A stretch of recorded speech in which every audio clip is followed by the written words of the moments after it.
I was miserable in my life.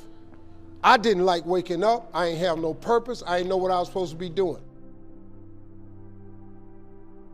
On October 8th, 1985, I walked in a comedy club for the first time, signed up for the following week. The following week, a girl took me down there. She said, "You got to go to comedy club. You're the funniest person I've ever met." I never even heard of comedy clubs. I'm 27. I walked in the comedy club. I signed up for the following week. I'm gonna sit here and learn. I knew I was funny. I just didn't know what to do with it. They had 10 acts go up. 9 of them went up. I didn't laugh at one joke. I was just sitting there just, man, I wish that was me. Man, they should have said this. Every joke they told, I knew the punchline before they said it, and I wrote a better punchline in my mind, what they should have said. It got to guy number 10, they called his name, he wasn't there.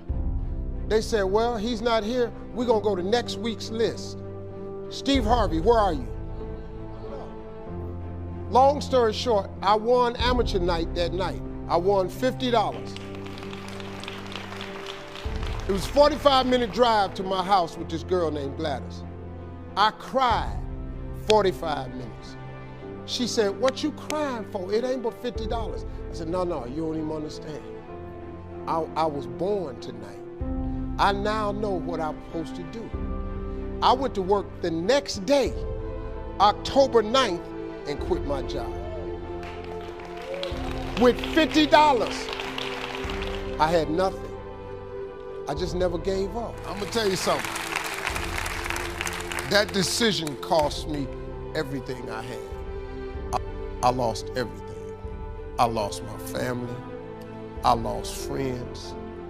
I lost everything. I became homeless. I lived in a car for 3 years. But I just saw this, I saw this vision.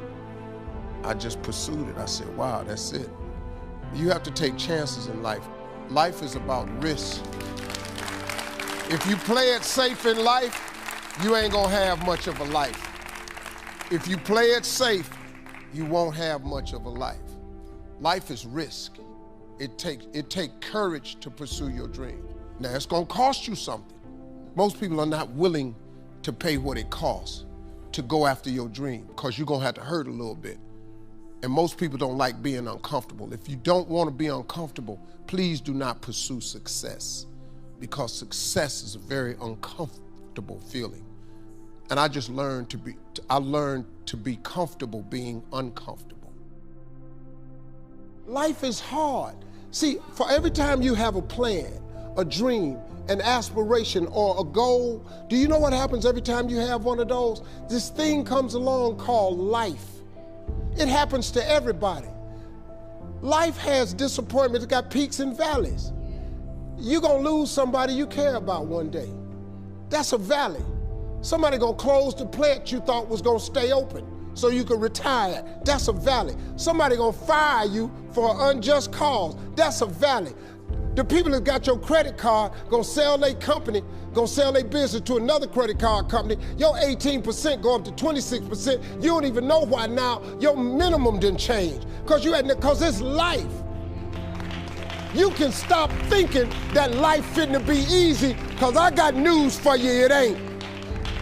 That's a false hope to think you're gonna have a wonderfully carefree life.